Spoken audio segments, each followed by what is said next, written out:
بسم اللہ الرحمن الرحیم۔ السلام علیکم ورحمۃ اللہ وبرکاتہ۔ سامعین کرام، آج آپ کے سامنے سورہ فاتحہ کا ایک عمل لے کر حاضر ہوں۔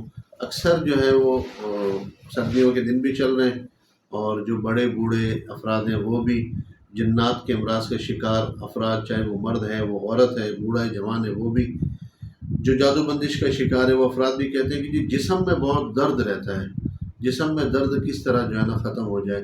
گولیاں بھی کھاتے ہیں، میڈیسن کھاتے ہیں، دوائیاں استعمال کرتے ہیں، پر جسم کا درد ان کا نہیں جاتا۔ آج ان کے لیے یہ عمل ہے، اور اس عمل کو ذرا توجہ سے سن لیں کہ انسان کے جسم کے اندر پیروں میں دو گھٹنے ہیں، تو جو سیدھے پاؤں کا گھٹنا ہے، اس گھٹنے کے اوپر کوئی مسواک رکھ دیں، قلم رکھ دیں، اور سورہ فاتحہ، یہ جو دم ہے، یہ سورہ فاتحہ کا دم جسم کے سارے درد کو نکالنے کا دم ہے۔ ترتیب اس کی کیا ہے کہ سورہ فاتحہ بسم اللہ الرحمن الرحیم الحمد للہ رب العالمین، سورہ فاتحہ کو بسم اللہ الرحمن الرحیم الحمد للہ رب العالمین، میم کو لام کے ساتھ ملا کر شروع کرنا ہے، اور ہر آیت کو 7 مرتبہ پڑھنا ہے۔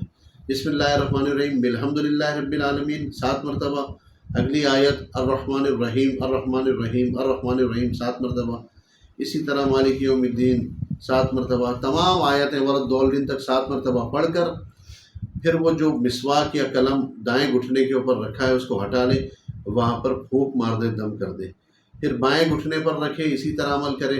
پھر انسان کا جو کوہنی کا جوڑ ہوتا ہے، یہ جو ہاتھ کی مومنٹ ہوتی ہے، جو کوہنی کا جوڑ ہوتا ہے، اس کوہنی کے جوڑ کے اوپر مسواک رکھے اور اسی طرح سے پڑھے، دم کر دے۔ پھر بائیں ہاتھ کے اوپر بھی اسی طرح سے یہ جو جوڑ ہوتا ہے اس پر دم کر دے، پھر دائیں شولڈر پر، بائیں شولڈر پر، اور سر کے درمیان پیشانی پر۔